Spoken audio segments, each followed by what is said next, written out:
আমার নবী যেদিন এই দেশ থেকে বিদায় হয়ে যাবে, আমার আল্লাহ জিবরাইলকে দিয়ে প্রস্তাব পাঠিয়েছিলেন, ও জিবরাইল, আমার বন্ধুর কানে খবর দাও, আমার বন্ধু এই দেশের মাটিতে থাকতে পারবে না, আমার বন্ধু এই রক্ত মাখা জমিনের মধ্যে রাখবো না, আমার বন্ধুর দেহ আমার আরশের ডাইন পাশে দাফন করব।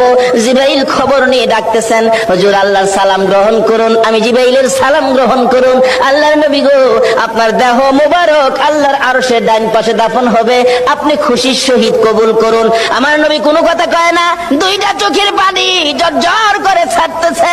জিবরাইল বলেন, ইয়া রাসূলুল্লাহ, এত সুন্দর প্রস্তাব নিয়ে আসলাম, কোনো কথা কন না, খালি কাঁদেন কেন জানতে চায়। আমার নবী বলেন, জিবরাইল রে, তোমার জন্য খুশির খবর হতে পারে, আমি খুশি হতে পারলাম না, কেন পারলেন না? রে জিবরাইল, আমার দাফন আল্লাহর আরশের ডান পাশে হবে, আমি জানতে চাই আমার গুনাহগার উম্মতের দাফন কই হবে রে? জিবরাইল বলেন, আপনার উম্মতের দাফন এই জমিনের মধ্যে হবে। আমার নবীর কান্না আরো বেড়ে গেছে। জিবরাইল, না না, সইতে পারি না, আমি আরশে থাকবো আর আমার উম্মতেরা এই জমিনে থাকবে, আমার মন মানে না, প্রস্তাব আমি রাখবো না, আমার পক্ষ থেকে একটা প্রস্তাব আমার প্রভুর দরবারে তুলে ধরো। জিবরাইল রে, আমার গুনাহগার এতিম উম্মতেরা যেই জমিনে থাকবে, আমি নবী আরশে যাব না।